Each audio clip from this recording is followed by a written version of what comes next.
Real leaders share what it actually looks like to lead with clarity, compassion, and courage. These conversations are part of the Healthy Leader Inner Circle, where every month we dive into a key focus for becoming a healthy leader in real life. So this month, we are talking about taking massive action. So we're not talking about just dreaming or not just planning, but actually doing, especially when it's uncomfortable or Oh, uncertain or ouch. inconvenient. So, so, um, so today we have a special guest and who will help us in taking consistent action.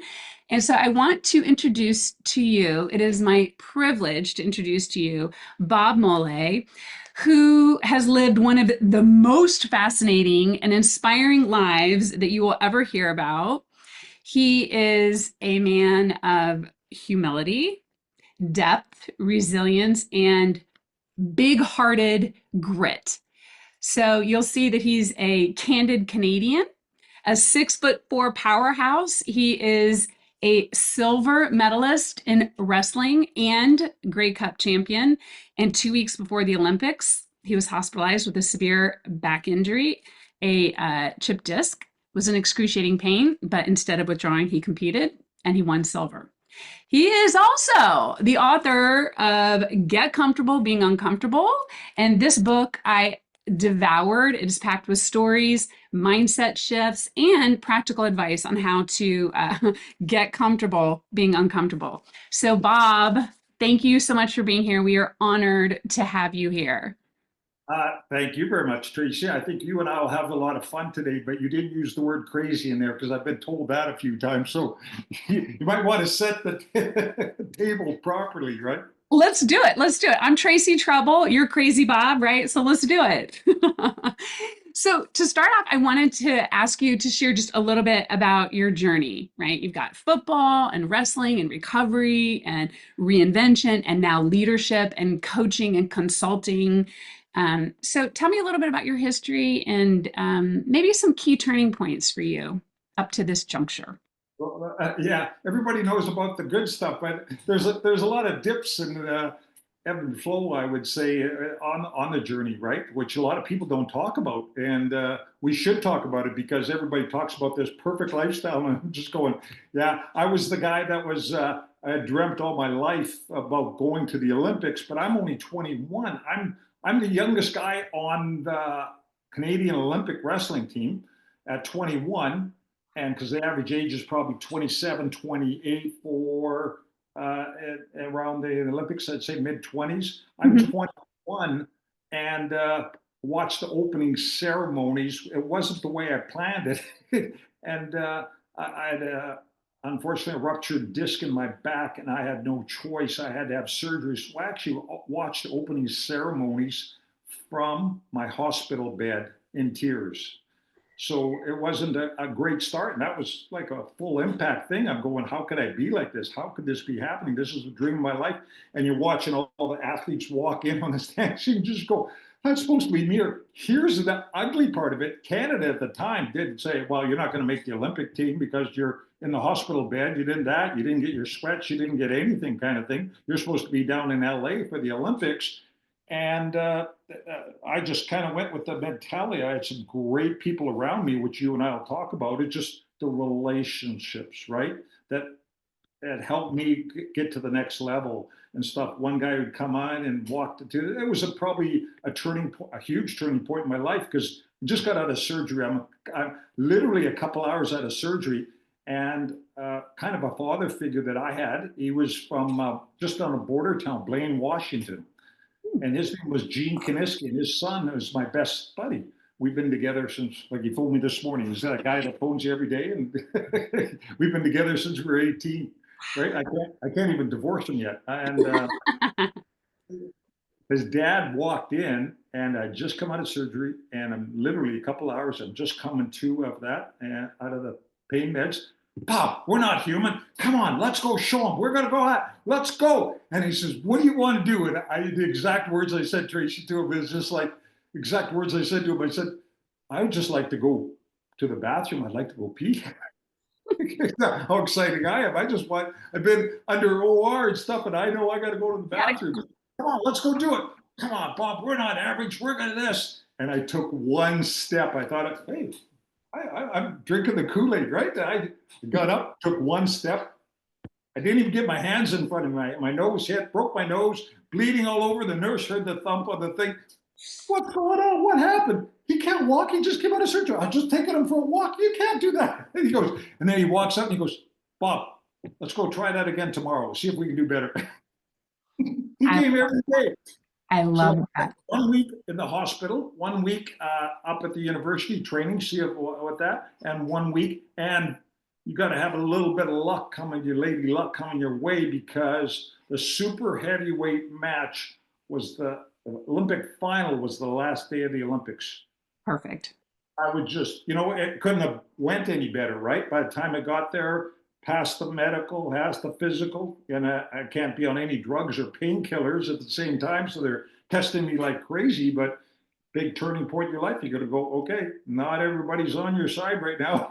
Why are Mm, all the going against me, right? And right.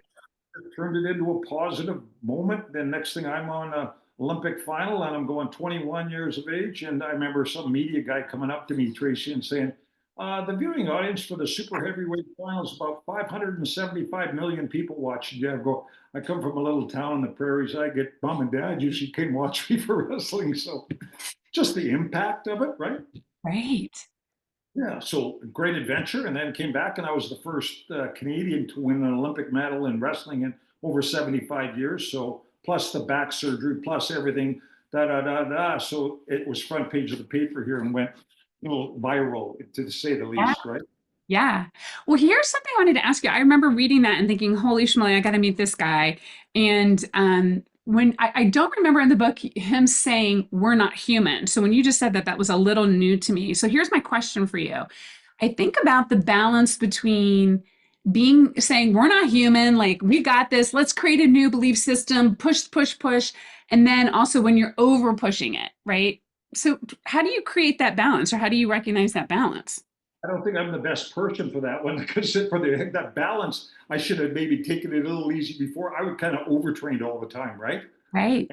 I used to train 3 times a day with full load of school. I traveled. I was already on the national team. So I used to train at 6 o'clock in the morning. So I used to hit my cardio at lunch. I used to hit my weights. And then at practice, I'm doing two sports because I'm on a two scholarship, football and wrestling. So I'm going to a 2 hour practice. So sometime I tried to fit a wrestling practice in before the football practice, right? So, and people would say, Bob, you're crazy. All But right. So really crazy. Right. Yeah.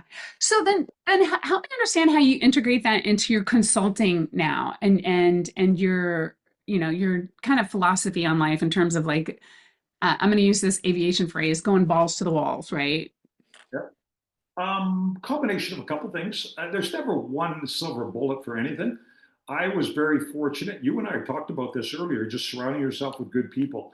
And I've been really, really fortunate that I've had great mentors all my life. That just good relationships. You could pick up the phone or whatever and talk to people and say, "Hey, what would you do in this situation? What would you do in this situation?" I was very fortunate because at 21, I'm already the top ranked wrestler. I was ranked fifth in the world at 20 already. But I'm traveling twice a year to the Soviet Union. But you live a lonely life that way because you're all Mm, over the place.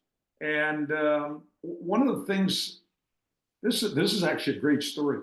Um, I had a great mentor in the day. I lost him about 20 years, maybe a little longer than that. He taught me actually where the quote comes from, get comfortable being uncomfortable, comes from an Eastern philosophy. And I met with him for over a year and just studied what he did. He did his PhD in California, and he was going to start his own university. And I used to meet with him, just met him at the gym and just hit it out of the park with him. Relationships aren't important, are they? He studied in Eastern philosophy. It came from from a Taoism and everything. And one of the things he said, I said, if you could combine all the teachings you taught me over the last year, I said, how would you describe it? And his exact words were, and Bob, I'll convert it to English for you. It means get comfortable being uncomfortable. That's the only way you will grow. And I went, And this is like 2000, whatever. It wasn't even 2000. That was way back in the 80s, right? And Mm-hmm. he had taught me that, and I just stuck with me. And I had bought the domains for it later on. I bought the uh, everything. I never used it, but I just, and that's where everything came from. So all I've done is R&D it, right? You rob and duplicate, right? And just like this has been there for thousands of years, he just converted it to English for me. If you're going to create your own lifestyle, guess what? You need to get, it's going to be, that's the only way you will grow. Yeah. And he had three different little methods that he talked about that I had to always research. And one was relations. And he challenged me back in the day. And I said, "You mean relationships?" And he goes, "Relations." I said, "What's the difference? Same thing?" He goes, "No. Relations was the ability to create new relationships and make existing ones better." And I'd never heard that definition before in my life. I'm just like, always making new, right? And Yeah. make existing ones better. And I just went, wow. And so, I'm like that little book nerd. I'm writing these notes down and stuff like that. And then he comes up and Tracy, I want to brag about all these relationships I got in my high school buddies and football and this and that and that. And then he hits me hard. He goes, who don't you have good relationships with? And I just wanted to tell him the good stuff, right? Oh, and that. then and then he asked me. I said, "Well, I don't get along with a guy from the States." The guy's name was Bruce Baumgartner. He was the number one ranked guy in the world at the time. He Mm-hmm. state champion, number one in the world. Actually, he was the first Olympic wrestler in the history of Olympics to win four Olympic medals. He did 84, 88, 92, 96. And I didn't have a good relationship with him because we never talked. We'd go to like Soviet Union. But whose fault was that? It was mine because he beat me every time. Pan Am Games, World Championships, World Cup. Guess who I lost to? Right? Mm-hmm. Him. So it was more me being the bad guy. It wasn't him. You know what I mean? I would just kind of walk by him. Obviously, we speak English, and I just kind of nod. And he said, "When are you going to pass? Hand over the olive branch?" And I'm like, I got to look at that person. That same problem. That person in the mirror. that Yes. person, they say, solve your biggest problem, that person in the mirror, you probably solved 99% of your problems, right? And he challenged me on that one. We were in a big tournament. We're in Tbilisi. It's a big, tough tournament. It was part of the Soviet Union back in the days. So I'm dating myself. And him and I are the only people, obviously, that very few people speak English when we're over in the middle of nowhere. You know what I mean? Yeah. And I offered him that olive branch. He drew what we call Soviet Union back then, Russia now, right? And really tough wrestling country and stuff like that.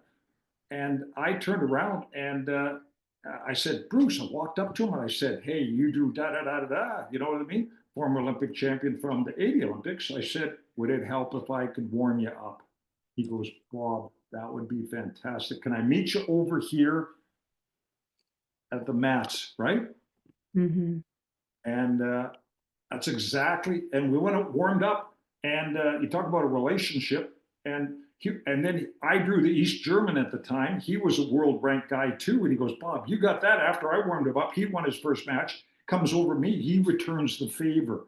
He walks over and he goes, Bob, you drew da da da. I said, hey, can I help you out? And stuff like that. And I said, that'd be great. That I win my match. And we had both advanced. I'm still in college. I'm 20 years old at the time. And 21, I get a call. I'm sitting in my little apartment, well, dorm or whatever you want to call it, on campus. Get the call from Bruce Baumgartner. He's the number one ranked guy about the start of a good relationship, right? And it's amazing how everything just happened for me if I just create relationships. How do you start it, right? Well, you know what's really interesting about your story? The last month we spoke with Reverend Donna Dearmore, and we were talking about there's this phrase "let go and let God," right? So whether you have the God on the end of it or not, it doesn't matter. But what you just reminded me of is of this like you're holding on to, I really don't like this guy. And the ability to kind of let go of that and to walk over there is something that I talk about a lot with my clients. And I call it like this mental, like I'm right, they're wrong. We see it in our political system. We see it in like, he's number one and I don't want to be with him. Like, so what do you think? How are you able to, go from to like, hey, can I help you warm up? Like to me, that's like, how do you do that? kind of that whole title, get comfortable being uncomfortable. So it was like getting challenged by someone saying, well, when are you going to hand over the olive branch, right? And do a favor for him. Is he that bad a guy, or are you just kind of bent on your way, right? So someone else had challenged me. Yeah. And so I said, oh, well, we'll see if this works out. And then the phone call is even weirder because he goes, Bob, I got all this money. I'm the assistant coach at Oklahoma State University, right? He's the #1 ranked guy in the world. And he goes, but I get all this funding from private funding and stuff. And I'm just like, you're a rich guy. Why are you trying to tell me this? He goes, well, I'm not rich. He goes, I can't go buy a car, clothes, or anything. I said, well, what's happening? He says, Bob, I have to use all this sponsorship money on training money.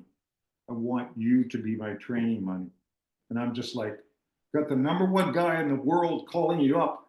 I'll fly you down to Stillwater, Oklahoma. I'll rent you a house. I got all the food stuff and that we can go to how many different, my wife's an athletic therapist.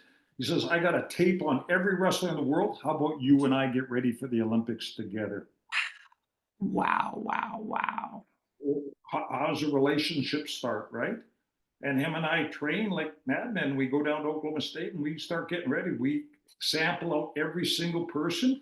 And he taught me another thing. And we just focused on our top 3 moves. There's like a million moves. And Ooh. we would Tracy, I'd love to tell you how we just went on the internet and searched everything. We had VHS then. We had no internet. I remember. I'm not thinking to myself, I'm like, so I fly down and it was against Canada. Oh, you got to train in your country, right? Because everybody wants you to train in country. And I'm going to public enemy #1 to train with them. So it was just like, it was kind of like really a shift, right? Because people couldn't believe that. And then they say, no, you got to stay here. We don't do this and stuff. And so I was the #1 ranked wrestler in Canada. I said, no, this is where I'm going. And they go, training with the enemy. Oh, I love it. I love it. Oh my goodness. Wouldn't that be useful to have a little bit of more of that right now? Yeah, I know. It's exactly it. It's like, who's your friends, right?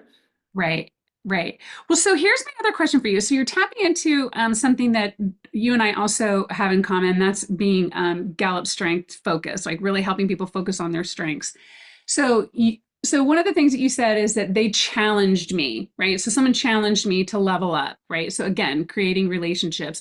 What are your other strengths, and then how do you integrate Gallups into your business as well and help people with that? I'll take it into another level. We went through every wrestler that we could possibly wrestle, like China, here's Iran, here's this. And all we thought about, because it was a 6-minute match, he changed my whole context on that because we said, what are the top 3 moves they're doing on every single person? A million moves, oldest sport in the world, right? Mm-hmm. What are our top? We all know them, but what are our top 3 we're doing on each person? So that's when strengths really changed my life, right? Uh-huh. And that's when I went in and I started learning about strengths way back in the day. Because what would Gallup Strength Finder, would that be out in the early 2000s or something like that? I don't know.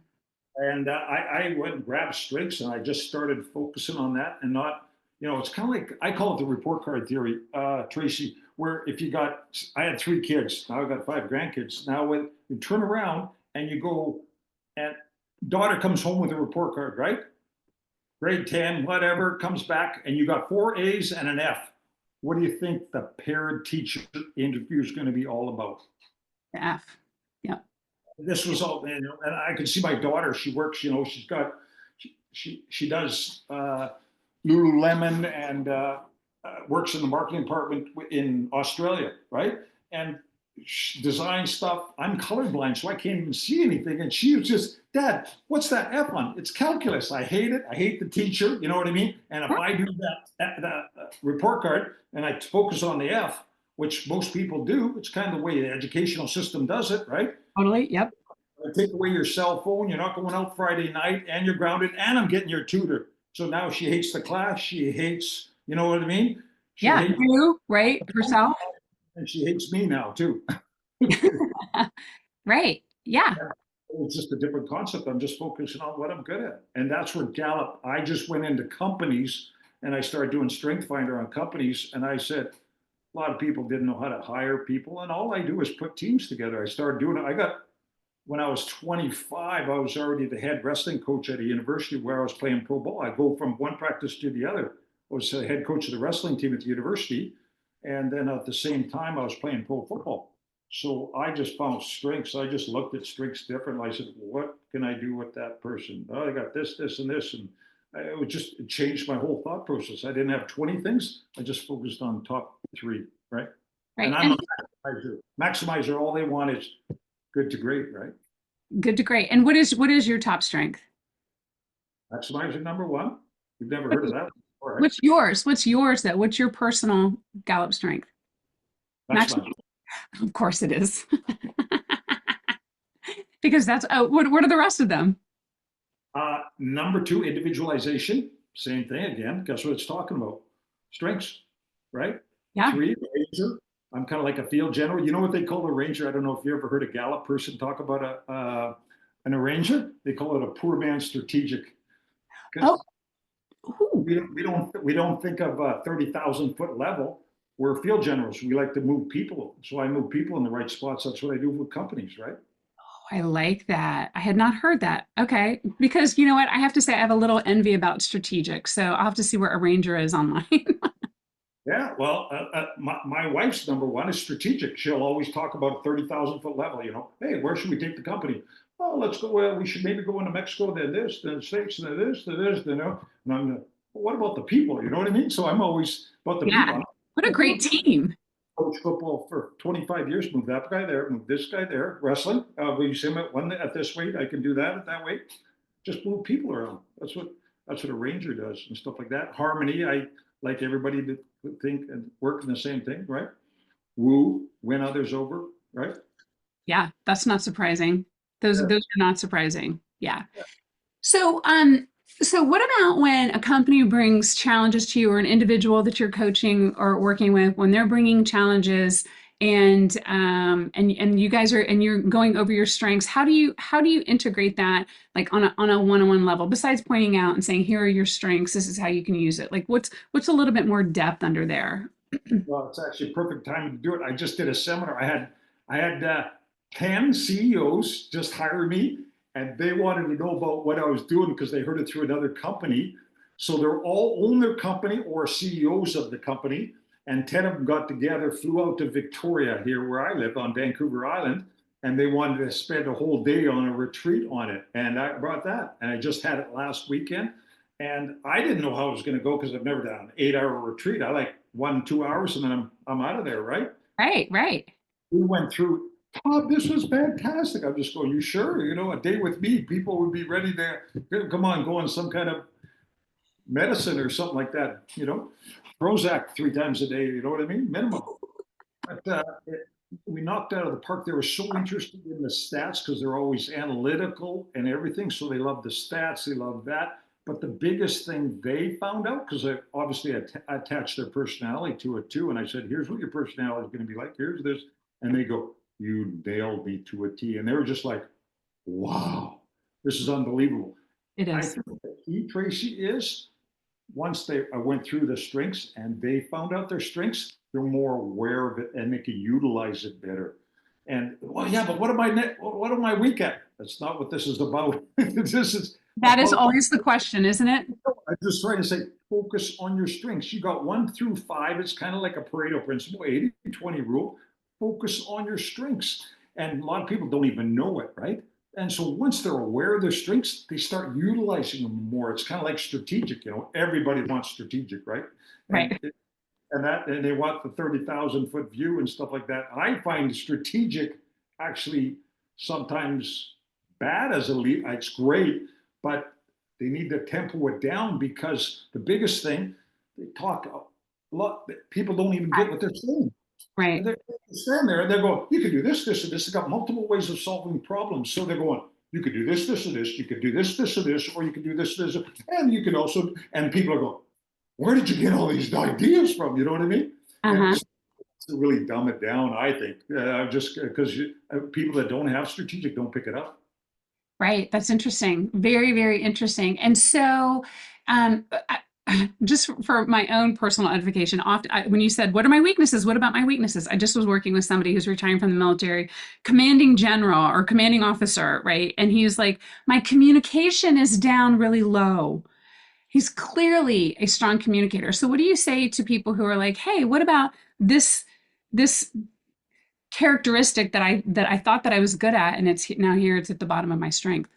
Well, there's two you can't train, so I let them aware of that too, right? And you being in that background, and two things you can't have: either you got it or you don't. It's been handed down genetically, or empathy and strategic. So either you got them or you don't. So it's not like I'm going to work on them in that. So you get people that work. I don't look at it that way. I'm a different kind of coach because chances are communication's that. Can you take mental thoughts or take them into verbal thoughts? Easy, right? And a Mhm. lot of people struggle with that if your communication is low. Hire those people. Get Right? the support system around. It's like me, analytics. I'm not going to do that. I got an accountant that does that. I got this, I got that. You know what I mean? It's just like legal. I can phone my wife. My wife's, well, used to be a lawyer, now a judge now. And, but I can phone her up and just go, hey, honey, what about this, this, and this? You know, you got, and I got a strategic person that's where you get that community together and you find out other people's strengths. You go, hey, I'm going to use you for this, by the way. Right. Well, it's interesting because you really are about relationships. And next month we are diving into relationships and cultivating relationships. I was like, shoot, maybe I should have had you for next month. But so here's my question for you. There was something that you said in here. I mean, there's so many things. I've highlighted and underlined so many things. But in one section of your book, you were talking about perfection being a trap and how you didn't win every match. And of course, rather than fixating on my failures or weaknesses, as we were just talking about, your coach said to you, when you lose, don't lose the lesson. That one was a major shock for me because it was probably to date the most embarrassing time of my life.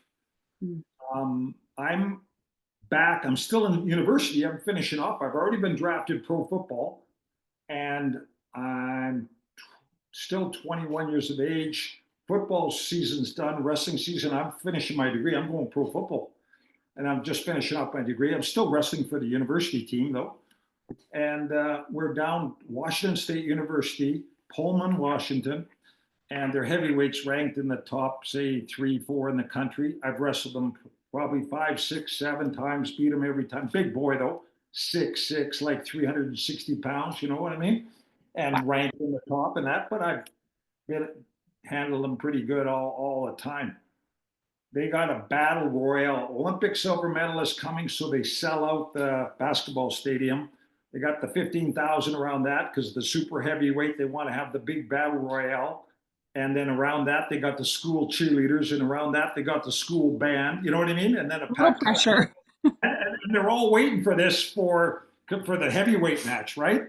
And I'm up on them early, and it's a packed crowd. They're screaming, going nuts, and that. And I'm thinking, just gonna take them down. Da da da. I'm up on them like 4 or 5 nothing early in the match, and as I'm taking them down, I relax. He kicks over on me. I land on my back, and pins me. 15,000 people go crazy. It's just pandemonium, right? Because he just pinned the Olympic medalist, right? So the crowd goes crazy, the band goes nuts, and all the wrestlers, my teammates, and that, they're all back in the shower. I got my head between my legs. I'm the most embarrassed guy in the world.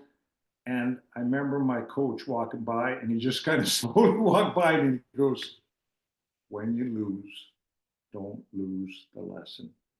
And I went, what are you going to learn from it? Like if you don't grow, stupid for me is when I do it twice. And if I haven't learned from it, right? Because we all make mistakes. And Right. I'm just going, what am I going to change? If I don't change something, that's my fault, right? What would you change? And you relaxed in there for how many seconds? You got a 6-minute match. You don't have to this, that. It was kind of like everything. And that quote stuck with me for life. It still does it. Just like if I make a mistake, what's the lesson you learned? If you didn't learn from it, that's a stupid mistake. If you learned, that's okay, right? Oh, I So like. was Mhm. it was a defining moment in my life where I just go, boom. And I end up wrestling in two other big tournaments in the final, kicked the crap out of them. But my point being, it was such a learning lesson for me, right? And Right. it carried through in everything in my life. I just go, okay, how did that happen? What did I learn from it? And if I didn't learn from it, whose fault was that one? You know that person in the mirror, Tracy? We keep talking about it, right? Yeah, Self leadership. Probably at the perfect time in my life because I'm only 21, right? Well, I was just thinking that. I was like, okay, it's one thing for people to say those things to you. It's a whole nother thing for you to go, oh, and actually soak it in. So You it's didn't have any problem soaking it in when 50,000 people are screaming. It's like, wow. But you could easily say, I couldn't soak it in because I was so low and so devastated, and the band is playing, and I just couldn't even open up my mind enough. I just was embarrassed and hidden, but that ain't you. That's not how you do things. It brought me on to other things, pro football right after that, because I didn't even have time to really, think about it. I'm going to adapt because I'm already going pro football. What am I going to, and you brought these lessons with you. Unfortunately, everybody talks about all the great things that happen from Olympic medals, the Grey Cup championships, and we wrestling team we won. When I started coaching, I was already head coach at 25, and the program wasn't even ranked in the top 25 in the country at the time. And 3 years later, we won a national championship, and people go, "How'd you do that?" And I go, "Recruit good people." You know what I mean? Well, and you also are clearly a very humble leader. Recruit good people and then also embody the lessons that you've learned. Yeah, you get people that of like mind. You know what I mean? The synergies grow from there, right? We'd out train everybody with that. Let's get ready. You know what I mean? And Yeah. when you and if people know kind of the culture that you're going to bring on, right? Hmm. Everybody knows about the culture and that I'm going to bring, right? And Yeah. I think it's a huge part of it, right? It is a huge part of it. It's a huge part of it. Okay, so I have a question for you. We got a couple people who have who've sent some things in, and then there was somebody from LinkedIn who just asked this very succinct question. How can leaders begin applying the Olympic mindset in their daily routines? Olympic mindset in their daily routine. Is that I heard that? Daily routines, right? So you've talked about, garnering wisdom and some other things that you're really great at. So how do you do that daily? If you didn't have some of the teachers and leaders and absorb the lessons that you've absorbed. I would go back to well, I'm going to tell a quick story about that one, but you already nailed it.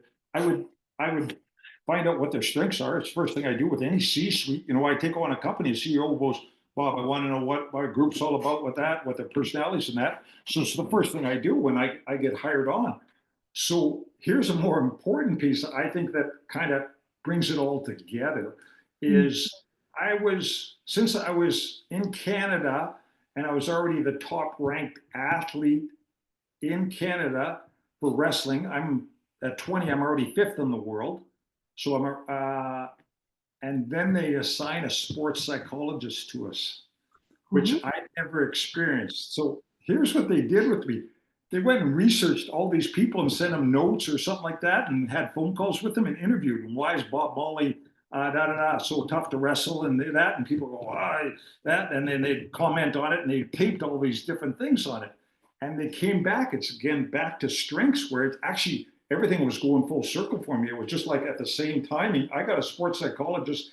They'd reached out to a whole bunch of wrestlers that had wrestled and they said, what are the top three things you do? And I go, I don't know, maybe this, maybe that. So they were talking about strengths too. Guess what the number one thing that came back from all the wrestlers that I trained with in that? He goes, he's a big man. And he said his first step is extremely quick for a big man. So I attached an animal to it. Cheetah was my name, right? And first thing I walk into, so if anything happens bad in a match, guess what I was doing? Number one, cheetah. Number two, once he gets a hold of your leg, he never lets go. Alligator, boom, I had an animal. Well, once he takes you down, he's going to lock his legs, he's going to go for his leg right. Anaconda. So I had three animals. It doesn't matter what happens, guess what I'm going to? One, two, and three. And guess what? 15,000 people scream at you. I'm going back to one, two, and three. Yeah, but da da da da. And they scored a point. That's what I'm going to do. One, two, and three. Right? Wash, rinse, repeat, Tracy. And you don't get psyched out. I just found so many people lose so many as leaders. Guess what we do? They're looking for consistency. They're looking for honesty. They want to trust you. And if you always stay with your strengths, one, two, and three, you don't even have to go by that. And people remember in threes too. And Oh, simplicity at its best, right? right, absolutely. Everything I do is in threes, for that reason. Also because that's all I can remember. Don't be using my lines, okay? That's cheating. everything is like 3, 6, maybe we'll go up to 18 if we're doing certain lessons, but that's it, right? Okay, so here's my question for you. I love that. One, two, three. So if you are speaking with someone who has been trying to, we'll bring it down to one of these questions, someone who really wants to get healthy, and we're talking about physical health here. And they're a CEO, they're like working all the time. They don't have the time to get healthy. What kind of one, two, threes would you give for somebody in terms of being a healthy leader? Like we know that you start with being a cheetah, right? And then you got an alligator. What's we've got the strengths, identifying your strengths, but then how do you also like, you know, organize that around a very specific challenge, if you will? I don't put it in challenges. It's kind of way I've planned my life all the time. I think what are the most important things in my life? And my number one is, so I have three priorities. It's that simple. It's on my iPhone all the time. I know what my three priorities are. Number one's my health.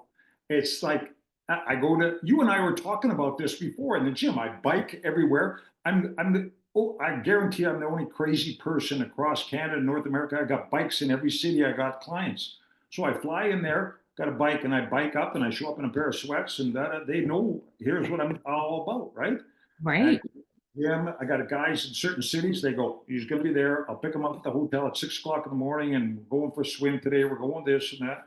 So number one, because if I'm not healthy, guess what? Because my number two priority is my F and F. I call it my family and friends. Mm. Relationships, the happiest people. I think it's the oldest study in on happiness that came out of Harvard. I think it's like an 85-year-old study.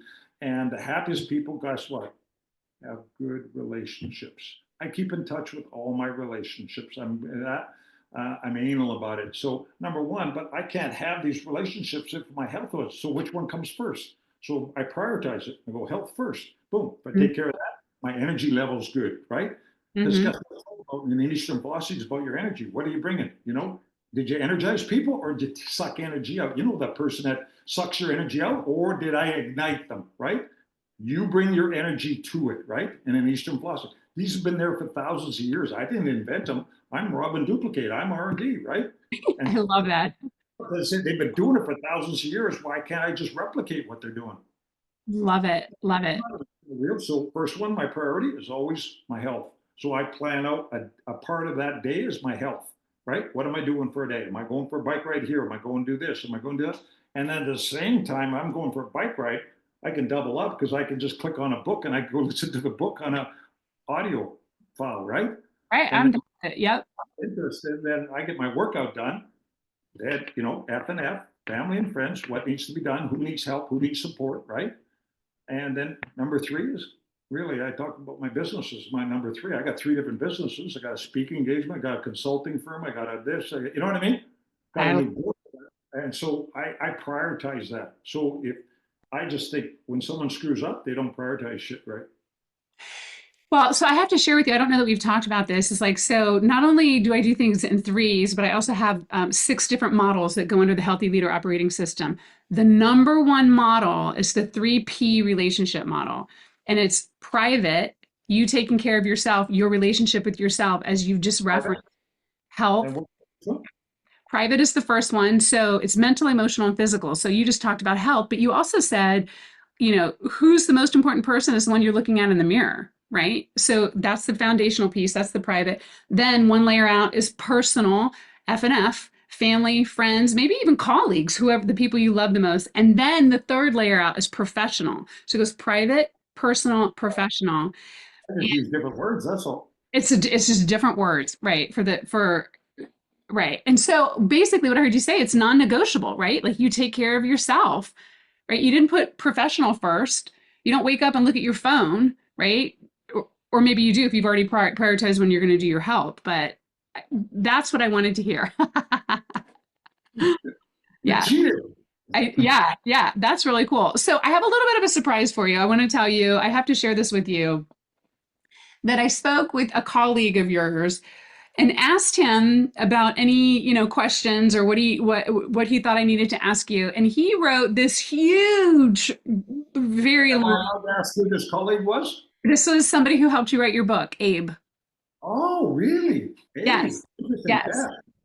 So this is just part of what he said. He said, Bob is a man of many depths. He's warm, hospitable, and downright lovely. But he's also a force, a warrior with wisdom. He's deeply cultural, deeply human, and he's never done life on easy mode, maximizer. He lives by values like trust, loyalty, and friendship, and he loves helping people who take life's hardest challenges and win. Wow, you could tell he's a writer, isn't it? That's Yeah, but cool. I was like, I got to share that with you. So I know that you're extremely humble, but Well, one of the, the jury's out on me still. what's that? I said the jury's out on me still. Yes, yes. So I was like, I'm gonna throw that in there and see what Bob does with that. Uh, it's interesting because I can flip. Not too many people know that there's another side to me, like a warrior. It's interesting that word come up, right?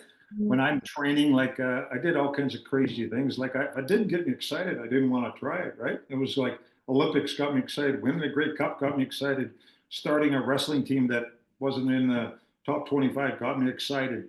And then Mm, I retired from pro football and I go, okay, what am I going to do now? So next thing I tried an Ironman, you know what I mean? And mhm, I think I got the world record for, and this is a funny one.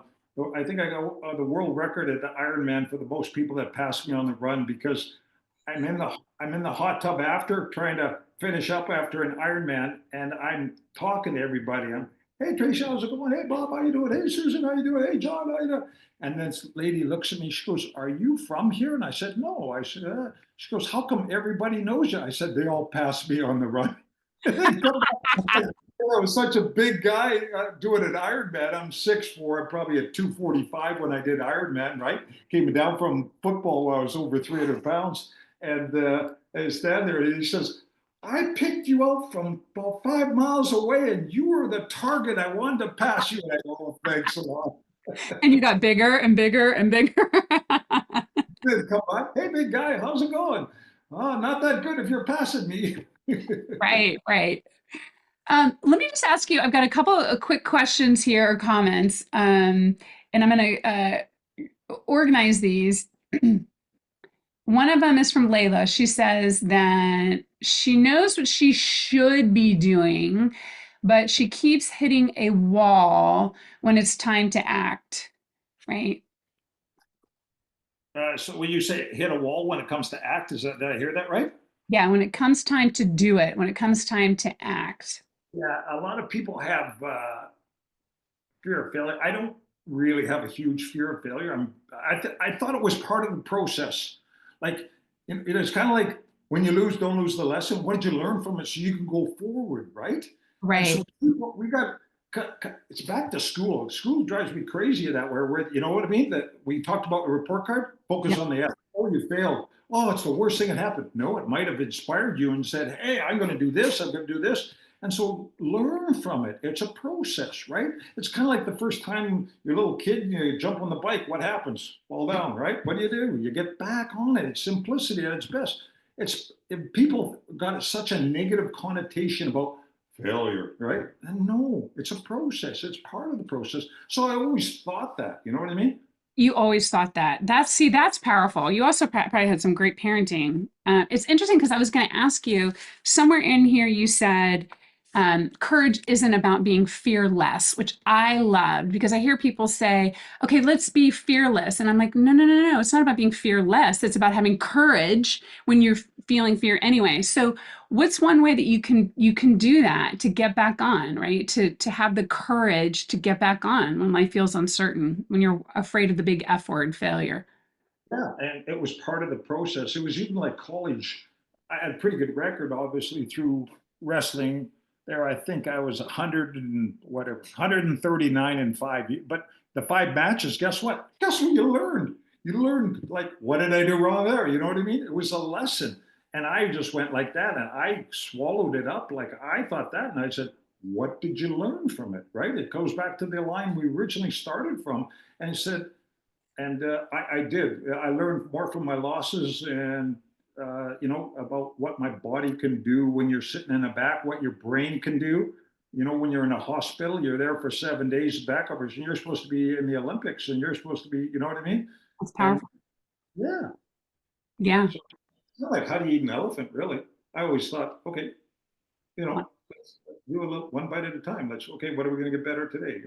I got to the bathroom today. Tomorrow I want to walk the hallway. You know what I mean? It's just like Right. Right.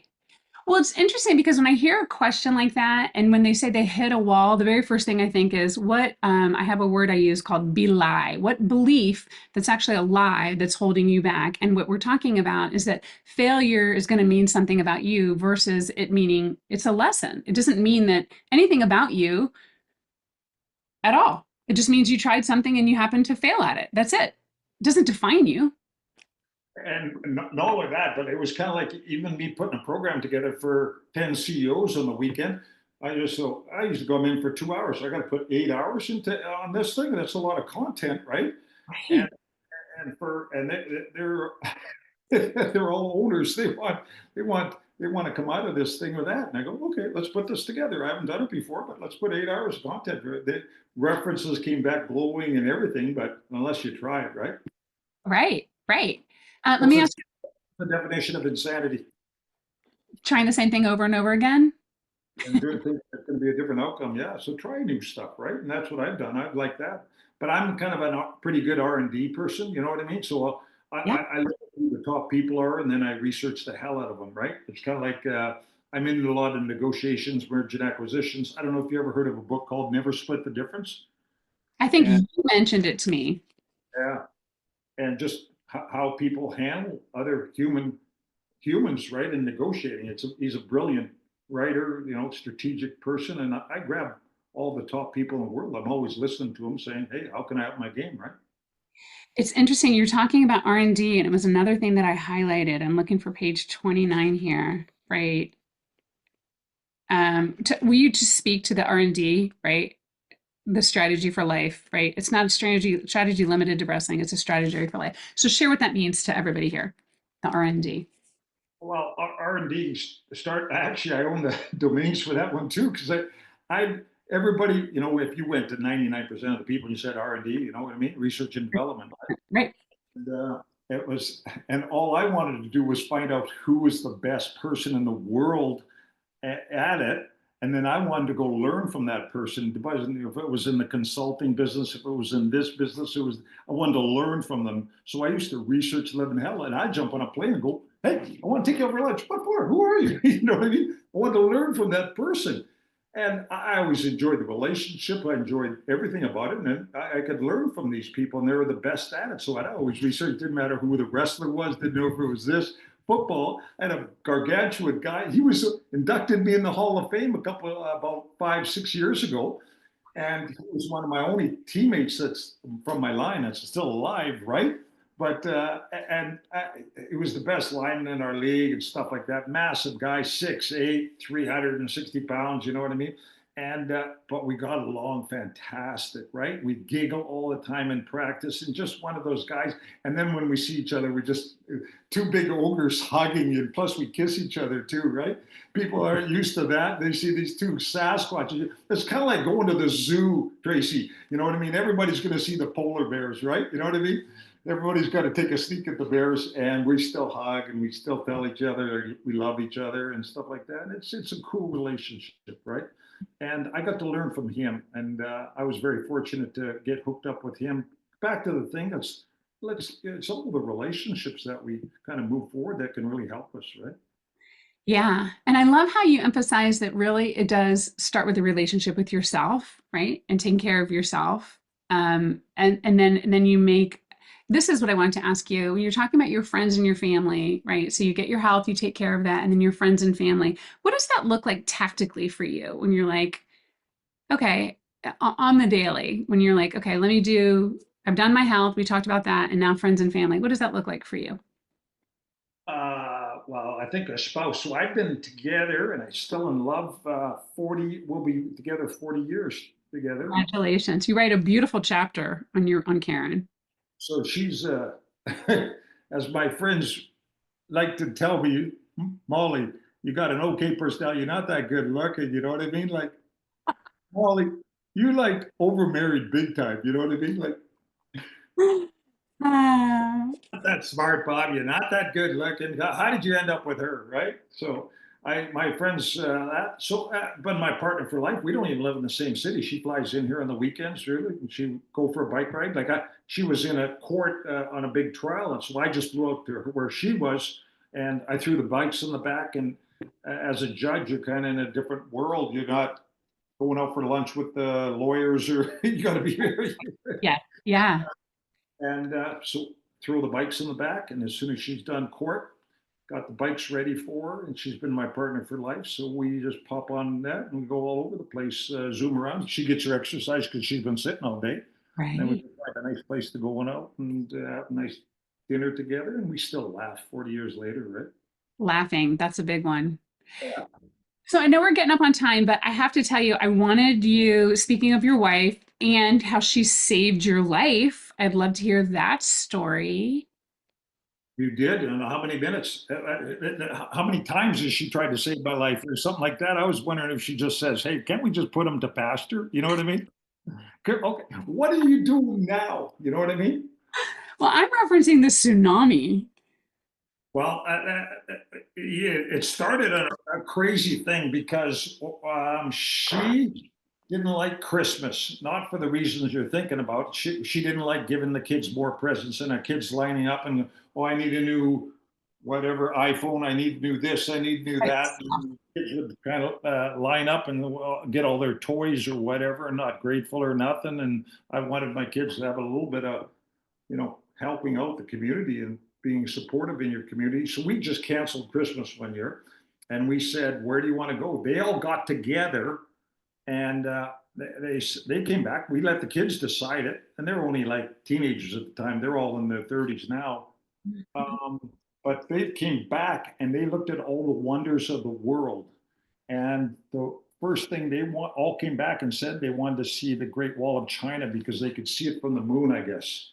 So that was our first place to fly. Was we took them out of school for a month, and which is kind of different. Parents are going, "Oh, you take your kids out of school for a month?" Love it. Yeah, yeah. And went to saw the Great Wall of China. We hung out there for a bit, and then they wanted to go, see Bangkok and Thailand. But we got caught in the tsunami. What are the timing of that? You think about it, right? The night before that tsunami uh, happened, my daughter, Dad, let's go to the big city because I want to go shopping, right? And I'm going, oh, okay, that's the last thing I want to do. Yeah, come on, before the last day, let's change the ticket, see if we can change it. We went to a little kiosk and we make the changes. And I just like, wow, we're gonna fly to Bangkok like tonight? And she goes, yeah. And we're gonna go to a hotel that we can spend one day shopping, and she'll be a lot happier for that, right? And sure enough, we changed the tickets. Tsunami came in that night, and our hotel, I'm standing there like in shock. And because our hotel was on the front page of the Bangkok paper, and that hotel we were staying at got wiped right out. But we were in a hotel and going like this. In Bangkok, we knew something was wrong, like earthquake, and our hotel, we ran, 20 some floors down on the hotel, and we thought the hotel was going down. We had no idea, but the next day we woke up, our hotel was on the front page just because. So my daughter reminds me, she goes, Dad, remember, shopping saves lives. You know what I mean? But my wife just said, hey, let's change the tickets. So what are the chances of that? And the hotel was wiped right out on the next thing. But my wife still has the tickets to that one. But one of Wow. the experiences, yeah. Talk Life, someone watching over you, right? I think there's a whole bunch of people after. I'm high maintenance, so a whole bunch of people. Yeah, because you have all of these relationships. Okay, so as we finish up here, I would like to ask you, we ask all of our expert guests this question. If there's one belief, mindset, or takeaway that you would love to leave with our community today, um, what would it be? Great question. If there was one thought, One belief, one mindset, one key takeaway, whatever, one I, key thing. I mean, I, you give I, us so I much. might I might give you two because all my stories are all about relationships, right? Yeah. And if I could leave one thing, the happiest people, and I've never heard it until I said it to you today, and I got taught that a relationship, the ability to create new relationships and make existing ones better. These are the happiest people because research shows if I got a $500,000, $2 million, 100, after 60, 70,000, I got a house over my head and stuff like that. Money doesn't mean anything. The happiest people have good relationships. And Mhm. the best thing, every story is about there is about a different relationship that I got to, you know, have and still have and create fun things in life, right? And create new memories, right? Yeah. It's all about the relationships. So that's one. What's the other one? Well, the other piece comes down to people's energy, right? Because energy is never lost. It's an old Eastern philosophy. So I always think of service. Um, People always think that if they get something more coming to them, new house, new this, new that, and actually research shows the opposite. When people go help people, when you serve, that's where we're happiest when we've done something. If I go in and walk in and help some lady, can I help you with groceries? Can I do this? Can I do that? I feel good. You know what I mean? And Yeah. people got the look backwards. They always want something, and I'm just going. I don't need anything. Like I'm happy. I give me a bike ride, and I'm a happy person. But the happiest people, it only took me 63 years to learn. If I'm serving, always helping people, Mm, I'm at my best. yeah. This Wow. is a reverse way of thinking about it, right? Those are great. That's a great way to end. So Bob, I wanted to say heartfelt thank you. Your stories, your heart, and your perspective are extremely powerful and practical. And I think that you've given all of us a lot to think about and around discomfort. And I want to put in another plug for Get Comfortable Being Uncomfortable. I know that you have updated this and rewritten it. It's a fabulous, fabulous book. And if for any of you who are interested or we didn't get to your questions, I would highly recommend taking a look at this. And to everyone here, I'm really grateful for you for being a part of this conversation. So if something clicked for you here today, don't let it fade. Choose one action now. Get it on your calendar. And if you would like to be a part of this work on the inside with coaching and community and momentum and amazing, amazing guests, just like Bob, then I already mentioned next week we're tackling one of the toughest parts of being human and clearly one of the best, which is relationships. And we're going to unpack how to handle the hard stuff. Maybe we'll need to have Bob come back and talk about relationships more. So until then, thank you for being here. Take care of yourselves and go forth and create a great evening.